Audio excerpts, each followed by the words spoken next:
আসসালামু আলাইকুম, সবাই কেমন আছেন? আজকে আমি আপনাদের কাছে নিয়ে এসেছি গরুর মাংসের কালাবুনা।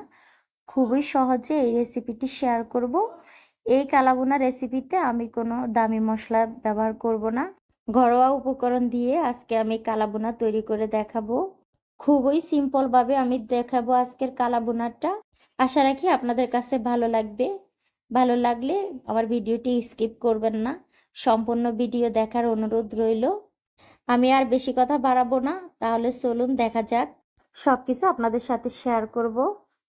এখানে আমি একটা ফ্রাই প্যান নিয়ে নিলাম, দিয়ে দিব এখন গরু মাংস। এখানে আমি প্রায় 2 কেজি গরু মাংস নিয়েছি। বেশি একটা হাড় নেই, আমি হাড় ছাড়াই মাংসগুলোকে নিয়েছি।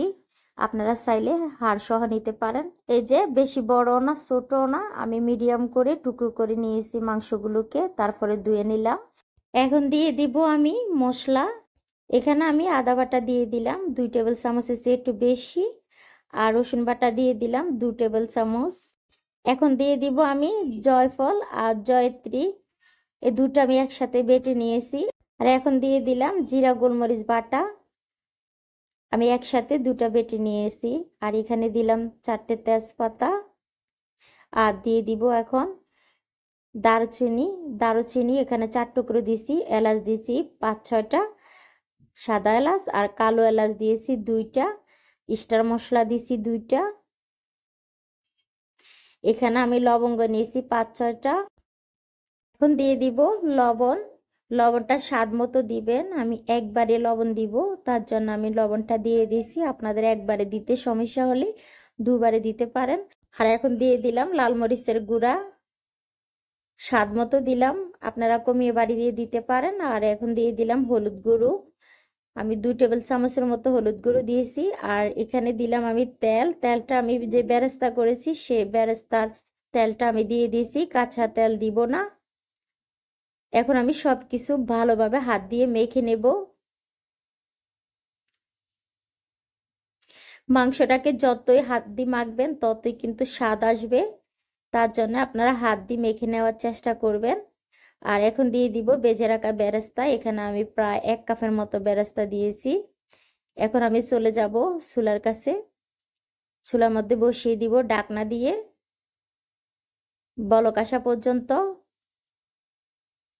এই যে আমি কিন্তু 2 থেকে 3 মিনিট জাল করে নিয়েছি। এখন একটু আমি নেড়ে ছেড়ে দিব। এভাবে আমি ঢাকনা দিয়ে প্রায় 10 মিনিটের মতো রান্না করব। তারপরে দেখবেন আমার মাংসতে কিন্তু পানি উঠে যাবে। যে পানি উঠবে সেই পানি দিয়ে আমি মাংসটাকে সিদ্ধ করে নেব, এক্সট্রা কোনো পানি দিব না। গরু মাংসের কালাভুনা রান্না করার সময় কিন্তু এক্সট্রা পানি দিলে কিন্তু মাংসটা খেতে ভালো লাগে না। তাই চেষ্টা করবেন যখন দেখবেন পানি উঠছে তখন কিন্তু চুলার হিটটাকে আপনারা কমিয়ে তারপরে জাল করে নেবেন। এই যে আমার আস্তে আস্তে পানি উঠতে শুরু করে দিয়েছে। এভাবে আমি রান্না করে নিব প্রায় 40 মিনিটের মতো। আর অনেকে বলবেন আমি কতটুক জয়ফল দিয়েছি, প্রতি 5 কেজিতে একটা জয়ফল, সে অনুপাতে আমি এখানে 2 কেজিতে অর্ধেকের চেয়েও কম দিয়েছি। আমি এখন ঢেকে দিব 40 মিনিট। 40 মিনিট পর আমি ফিরে আসব। এই যে দেখুন 40 মিনিট পর ফিরে আসলাম, আমার মাংসটা অলরেডি সেদ্ধ হয়ে গেছে। এখন আমি কিন্তু ঝোলটা শুকিয়ে নিব, ঢাকনাটা সরিয়ে এভাবে আমি আরও মাংসটাকে কষিয়ে নিব। যখন দেখব আমার মাংসটা ফাইনালি হয়ে আসছে তখন আমি দিয়ে দিব ফোড়ন।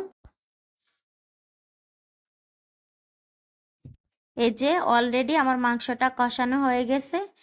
এখন আমি দিয়ে দিব ফোড়ন। ফোড়নের জন্য দিয়ে দিব তেল। তেলটা গরম হয়ে গেলে আমি দিয়ে দিব পেঁয়াজ কুচি। দেখতে তো পাচ্ছেন আমি অল্প কিছু পরিমাণে পেঁয়াজ দিয়ে দিলাম, পেঁয়াজটা বেশি দিব না, কারণ পেঁয়াজটা বেশি দিলে মাংসটা আমার মিষ্টি লাগে, তার জন্যে।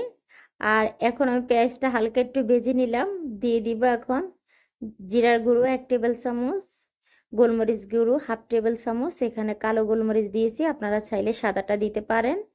আর এখন দিয়ে দিলাম ধনিয়ার গুঁড়ো 2 টেবিল চামচ, আর দিয়ে দিব গরম মশলার গুঁড়ো। অবশ্যই চেষ্টা করবেন এইভাবে ফোড়নটা দেওয়ার জন্যে, তখন কিন্তু টেস্টটা ভালো আসে কালাভুনার। এই যে এখন আমার কষিয়ে রাখা মাংসটা দিয়ে দিলাম, দিয়ে আমি প্রায় 10 মিনিটের মতো এইভাবে রান্না করে নেব, ভালোভাবে কষিয়ে, যতক্ষণ আমার মাংসের কালারটা কালো না হবে ততক্ষণ আমি এভাবে চুলার আঁচটা কমিয়ে রান্না করতে থাকবো। আর ঝোলটা যতক্ষণ শুকিয়ে তেল উঠে না আসবে ততক্ষণ পর্যন্ত। আর কালা ভুনাটা রান্না করতে হয় একটু তেল বেশি দিয়ে। আমি কিন্তু তেল বেশি দেইনি, আপনারা যদি দিতে চান তাহলে দিবেন, সমস্যা নেই। এই যে এভাবে আপনারা 10 মিনিট জাল করে নেওয়ার পরে দেখবেন আস্তে আস্তে মাংসের কালারটা কিন্তু চেঞ্জ হয়ে আসছে। আমার কিন্তু মাংসটা হয়ে গেছে। নামানোর আগে আমি আর একটা ফোড়ন দিয়ে দিব। সেই ফোড়নটা দিয়ে আমি 2 মিনিটের মতো রান্নার পরে তারপরে নামিয়ে নিব। এখন আমি শুকনা মরিচ তেলে ভেজে তারপরে আমি তেলটা সহ দিয়ে দিলাম। এই ফোড়নটা দেওয়ার ফলে কিন্তু আপনার মাংসতে কিন্তু অনেক সুন্দর একটা ফ্লেভার আসবে। আপনারা দেওয়ার চেষ্টা করবেন এই মরিচ ফোড়নটা। এই যে অলরেডি কিন্তু আমার মাংসটা হয়ে গেছে, আমি চুলাটা বন্ধ করে দেব। আমার মাংসের কালারটা কিন্তু কালো আসছে, কিন্তু ভিডিওতে আসছে না, কারণ আমার মোবাইলের কারণে হয়তো। এই যে আমার মাংসটা হয়ে গেছে, এখন আপনাদেরকে পরিবেশন করে দেখাবো। আমার ভিডিওটি আপনাদের কাছে কেমন লাগছে, ভালো লাগলে লাইক কমেন্ট শেয়ার করে দিবেন। আপনাদের একটা লাইক একটা শেয়ার অন্য আরেকজনের কাছে পৌঁছে দিতে সাহায্য করে। সেজন্য বলছি যে আপনারা আমার ভিডিওটি দেখার পরে একটা লাইক একটা শেয়ার করে দিবেন, আর নতুন হলে সাবস্ক্রাইব করে দিবেন। আজ এই পর্যন্ত, সবাই ভালো থাকবেন। আল্লাহ হাফেজ।